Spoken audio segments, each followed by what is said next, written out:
여호와께서 마므레의 상수리 나무들이 있는 곳에서 아브라함에게 나타나시니라. 날이 뜨거울 때에 그가 장막문에 앉아 있다가 눈을 들어 본즉 사람 셋이 맞은편에 서 있는지라. 그가 그들을 보자 곧 장막문에서 달려나가 영접하며 몸을 땅에 굽혀 이르되 내 주여 내가 주께 은혜를 입었사오면 원하건대 종을 떠나 지나가지 마시옵고 물을 조금 가져오게 하사 당신들의 발을 씻으시고 나무 아래에서 쉬소서. 내가 떡을 조금 가져오리니 당신들의 마음을 상쾌하게 하신 후에 지나가소서. 당신들이 종에게 오셨음이니이다. 그들이 이르되 내 말대로 그리하라. 아브라함이 급히 장막으로 가서 사라에게 이르되 속히 고운 가루 3쌀을 가져다가 반죽하여 떡을 만들라 하고 아브라함이 또 가축대에 있는 곳으로 달려가서 기름지고 좋은 송아지를 잡아 하인에게 주니 그가 급히 요리한지라.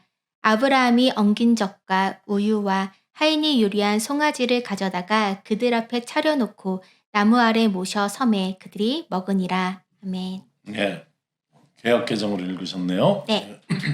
여기 보면 이 이야기를 이해하는 데 있어서 제일 중요한 거는 출발점 뭐냐면 아브라함이 그 세 사람의 이 누구인지를 알았냐는 것이에요. 이게 주님이시거든요. 주님과 네. 천사들이 나타난 네. 거잖아요. 18장 뒷부분 가면 이제 이해가 되는데 이분들이 주님의 일행이라는 걸 알고 아브라함이 나가서 저라고 우리 집에 모셔드린 거냐. 만약에 그렇다면 이 얘기는 예배 얘기가 되는 거예요. 예배. 하나님 예배하는 얘기. 예배하는 거. 그런데 이 이야기에서 아브라함이 그분들을 나그네로만 알았다면 네. 여기 물론 뭐 주님 이런 표현을 하지만 네. 그 주님이란 표현은 꼭 하나님한테만 쓰는 표현 아니거든요. 상대를 높이는 표현이지. 네. 이제 뭐 백화점 가면 뭐라고 불러요? 고객님. 아, 고객님. 나는 왜 사장님 그래 요새는? 아니 그전엔 선생님 그랬잖아요. 그런 말들은 높이는 말이에요. 주님도 그런 마찬가지예요. 호칭과 비슷하다. 주님이 고객님 사장님. 예, 그리고 그 앞에서 절을 했다고 해가지고 꼭 이게 하나님을 알아봤다고 생각하면 안 되죠. 어떻게 보시기에는 알아본 것 같아요? 못 알아본 것 같아요? 아브라함이? 저는 알아본 줄 알았어요. 왜냐면은 주님하고 막 달려나가서 엎드려서 절을 하니까 알고 그런 게 아닐까 생각했어요. 그런데 주님께서 자기를 변신하려고 나타나시 네. 거든요. 근데 아브라함이 멀리 나무 아래에서 네. 저 멀리 떨어진 분을 보고 하나님인지 바로 알았으면 너무 형편없이 변장을 하신 거 아니에요? 영한.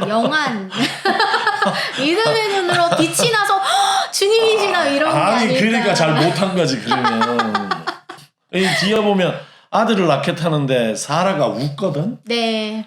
비웃어요. 네. 그냥 주님인지 알았으면 그렇게 했겠어요. 그랬을 리가 없죠. 그러니까 소돔과 고모라를 구하기 위해서 아브라함이 주님께 청원을 할 때는 알았지만 이 처음에 새 나그네를 보고 달려갔을 때는 주님인지 모르고 달려간 거죠. 몰랐네요. 네. 네.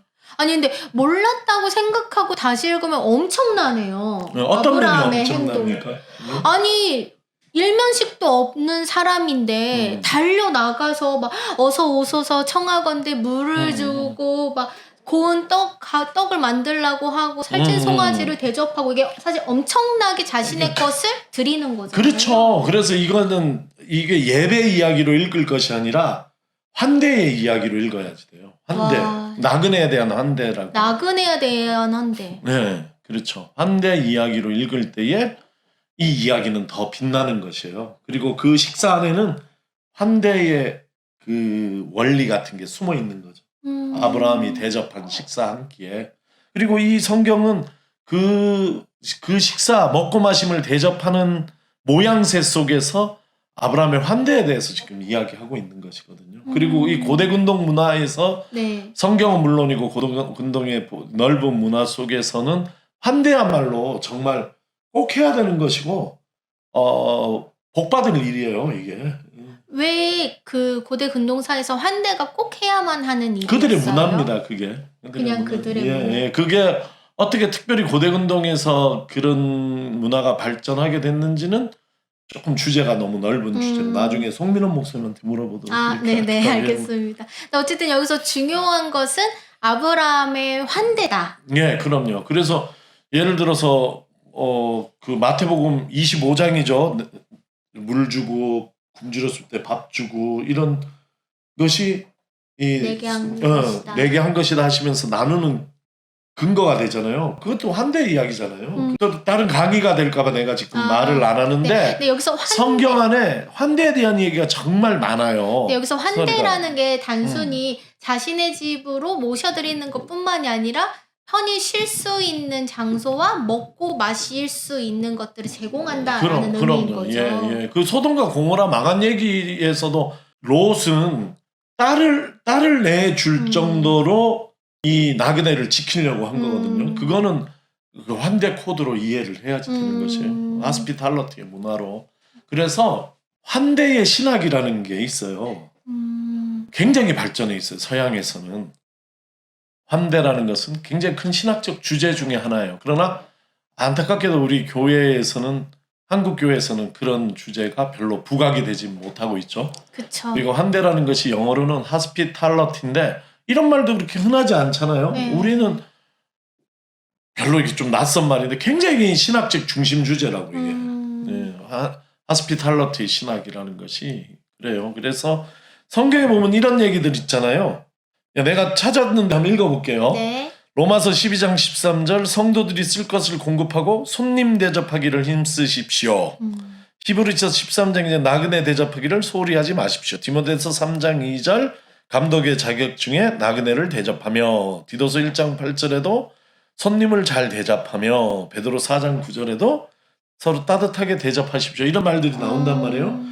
이게 손님을 대접하십시오, 나그네를 대접하십시오 다르게 번역했어도 헬라어로는 딱 한 단어예요. 그게 뭐예요? 필로크세니아라 그래요. 필로크세니아. 필로크세니아. 이게 번역하면 환대하십시오예요. 이거 말 지금 오해하기 좋게 해놨거든요. 근데 환대라는 것은 필리아에서 온 말이죠. 필리아, 사랑. 크세니아는 낯선 자예요. 뜻이. 그래서 필로크세니아는 낯선 자에 대한 사랑이에요. 그러니까 낯선 자는 어떤 사람이냐면 꼭 나그네나 꼭 노숙자가 아닌 거야. 네. 내 마음에 그 사람의 자리가 없으면 그 사람은 나한테 낯선 자예요. 아, 일면식이 있더라도. 네, 그럼. 이거는 어떤 면에서 로마서나 히브리서에게 나그네 대접하기를 힘쓰십시오. 손님 대접하기 힘쓰십시오. 이거 어떤 면에서는 교회 내적인 얘기일 수도 있어요. 꼭 지나가는 사람한테 그렇네요. 잘해주라는 것이 아니라 교회 안에서도 아직 적응하지 못한 사람. 나한테 내 마음에 당신은 없단 말이야. 그러면은 그런 사람들을 잘해주라는 얘기. 나와 아마 상관이 없는 사람들을 기쁘게 맞아들이라 하는 얘기로 필로크세니아 다 쓰인 한 단어예요. 이게 번역은 여러 가지지만 그래서 성경이 이렇게 필로크세니아를 권하는 게 환대하십시오. 서로 따뜻하게 환대하십시오. 환대하는 것이야말로 교회 지도자가 되는 자격입니다. 이렇게 얘기를 할 정도로 복음서에 또 얘기하면 긴 이야기들이 환대 이야기들이 그 안에 있거든요. 근데 우리가 이걸 환대라는 하나의 개념으로 쭉 끌어서 이야기하지 못했죠. 그러게 환대가 지금 기독교 공동체 안에서 현재 교회 안에서 잘 삶의 모습의 실천으로 반영되지는 않는 것 같아요. 그리고 이게 그냥 가끔 듣는 단어이지 정말 내 마음에서 조금 낯선 사람들 또 교회 공동체 안에서 이미 그냥 하나라고 치부하지 않고 그 안에서 좀 서먹한 사람들을 오히려 더 사랑으로 환대해야 되는데 이런 것들에 대해서 우리가 좀 놓치고 있지 않았나 생각이 드네요. 예, 맞습니다. 그러면 목사님 창세기 18장의 환대의 원리는 무엇인가요? 예, 그 창세기 18장에 아브라함의 손님 대접 네. 그리고 그분들의 먹고 마심 속에 환대의 원리가 드러나 있는 것이에요. 그러니까 성경 우리에게 환대하라 얘기하잖아요. 네네. 근데 어떻게 뭐가 환대냐 네. 어떤 게 거기에서 아브라함의 모습을 보면 되거든요. 뭐 발견한 거 없어요? 아브라함이요? 아까 깜짝 놀랄 얘기라고 했잖아요. 그죠? 달려가서 몸을 굽힌 게 저는 좀 가장 예, 또 놀라웠어요. 맞아요. 그것도 놀랍죠. 그리고 자신의 장막에 가장 좋은 곳에 데려가서 살찐 송아지를 잡는 것도 좀 놀라웠어요. 맞아요. 그러면 이렇게 볼 수 있어요. 그런 얘기들을 정리해 보면 네. 환대는 자발적으로 하는 것이에요. 그죠? 네. 누가 시킨 게 그쵸. 아니죠. 네.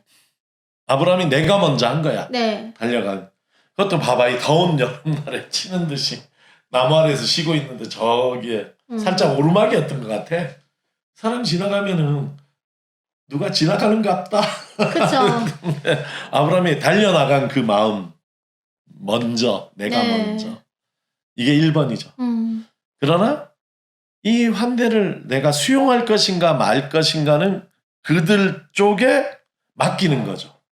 아, 네. 네. 청하건대 이렇게 네. 쉬어가세요라고. 그럼 내가 강요하는 게 아니야. 그러지 않겠냐고 제안을 하는 거죠. 그래서 그 환대에 대한 받을지의 여부는 전적으로 그 사람에게 상대에게 맡겨둔 거예요. 강요하는 게 아니죠. 세 번째는 뭐가 있겠나? 나는 겸손도 여기서 찾았어요. 겸손이요? 아니면 고개 숙이고 절한 것도 또 시중 든 것도 겸손이지만 네. 나는 이게 제일 겸손의 모습이에요. 5절에 보면은 손님들이 잡수실 것을 제가 조금 가져오겠습니다. 이렇게 얘기를 하거든. 네. 근데 실제로 뭘 갖고 왔어요? 기름진 그렇지, 살찐 송아지를 가져왔어요. 이런 게 진짜 겸손하게 대접하는 모습이죠. 나는 요 대목에서 재밌는 기억이 LA에 스키드로라는 그 노숙자들을 사는 데가 있어요. 네. 노숙자들이 길을 점령해서 살아. 네. 텐트가 수백 개 치고 노숙을 하고 막 찌린내 엄청 나고 똥냄새 나는 동네인데 거기에 이제 노숙자들이 많이 사니까 와서 대접을 하거든요. 교회나 이런 데서 개인들이. 네. 근데 이 한국 사람 한국 교회에서 나와가지고 컵라면을 나눠주는 줄에 네. 쭉 흑인들이 서 있는 거예요. 그러다가 이쪽 편에 어느 백인 형제로 보이는 사람들의 봉고차 오니까 이쪽에 섰던 사람들이 다 이쪽으로 가더라고. 왜요? 나도 궁금하잖아. 네. 그래서 야 너네 컵라면이 싫고 여긴 뭐 더 좋은 걸 가져오냐 그러니까 그게 아니라는 거야. 네. 이쪽 한국 교회는 말이 너무 많다는 거야. 뭐 음식을 좀 뭐 하나 주면은 내가 더 줬으니까 말이 들어가. 엄청 길고 끝에 컵라면 하나를 준다는 거야. 이쪽은 말 하나도 없이 준다는 거야. 그냥. 그래서 이쪽이 누가 안 오면은 할 수 없이 여기 서서 그 말을 듣고 있는데 딴 차가 오면 글로 다 간다 그러더라고. 그래서 야 그런 거에 비하면 아브라함 참 대단하잖아요. 내가 먹을 조금 준비했습니다 하는데 클라스가 엄청나죠. 예, 소를 잡고 최고의 음식을 가져온 거잖아요. 그게 또 하나의 한대 생색내지 않는 원리다. 겸손하게 한 거지. 지금 환대의 원리가 첫 번째는 내가 먼저 자발적으로 자원해서 또 두 번째는 상대의 의견을 존중한다는 거지. 내가 무조건 베풀 테니까 와가 아니고 이것을 받는 거는 상대에게. 네. 세 번째는요? 겸손한 거지. 겸손한 거. 생색내지 않고. 자기가 이만큼 했는데 실제로는 굉장히 자기를 낮춰서 네. 얘기를 하는 거죠. 자랑하지 않는 거죠. 네 번째는 기쁨으로 한 것이에요. 아브라함 보면 여기에 막 빨리 엄청 나오거든요. 얘기가. 네. 6절에도 봐도 빨리 고운 밀가루를 가지고 와라. 7절에도 보면은 뭐 하인이 재빨리 그것을 잡게 하고 이런 빨리라는 것이 아브라함이 가서 이 손님들이 들어온 다음에는 막 빠르게 움직였다는 거잖아요. 이거는 그냥 빨리 급하게 움직였다는 것이 아니라 아브라함의 기쁨. 지금 남 대접하는 기쁨이 여기 드러나 있는 거예요. 그러니까 발걸음 막 신나는 거야. 빨리 좋은 것을 대접하고 싶어서 바삐 움직이는 모습이다. 네, 그런 모습이에요. 그래서 환대하는 자의 기쁨, 대접하는 기쁨 이게 들어있는 거죠. 요새 대접받기 좋아하는 사람 맞아요. 그런 시대에는 참 이해하기 어려운 마음이지만 환대가 문화의 굉장히 중요한 코드였던 시절에는 이 기쁨, 내가 남을 대접하는 기쁨 이것이 생생하게 사람들 사이에 나누어졌는데 아브라함 모습 속에서 그것을 알 수 있어요. 음. 그다음에 마지막이 최선을 다해서 대접했다는 것이에요. 최선을 다해서. 네, 그래서 여기 가져온 음식들이 대단한 음식들이에요. 이게 소도 잡았잖아요, 그죠? 네. 그리고 고운 가루 세수하면은 양이 엄청나죠. 예, 목사님. 근데 그것보다 더 중요한 게 고운 가루예요. 고운 밀가루. 이것은 음. 만들기 굉장히 어려운 밀가루. 보통 때 잘 쓰지 않는 그런 밀가루거든요. 나중에 성경 뒤로 가면은 이제 제사 드릴 때 쓰는 그런 밀가루가 고운 밀가루예요. 그런 것과 함께 얼마나 이게 또 8절 보면 엉긴 젖과 우유와 이런 걸 갖고 왔네. 그러니까 자기가 할 수 있는 최선을 다했다는 것을 알 수 있죠. 그래서 이 먹고 마심의 이야기잖아요. 네. 성경의 비교적 앞부분에 나오는 네. 먹고 마심의 이야기가 환대를 설명하고 있다. 음. 그 안에는 이건 사람과 사람 사이의 관계가 네. 그 안에 코드화되어 있는 거죠. 환대라는. 이렇게 한번 얘기를 읽어보는 것도 재밌잖아요. 네. 또 다른 이야기인 것 같아요. 아브라함에 대한 시험이었다고 봐요. 저는. 이게요. 네. 그냥 아브라함이 정말 복의 근원이 될 만한 사람인가. 아브라함 복의 근원이 되라고 부르셨잖아요. 네. 창세기 12장에. 근데 이 시험은 정말 복의 근원이 될 만한 아브라함의 자격이 있는가를 좀 본 것이죠. 하나님께서 아브라함이 인정하게 되는 거죠. 그래서. 네. 그리고 또 뒤에 출애굽기 19장에서 24장은 예. 어떠한 내용이 있죠?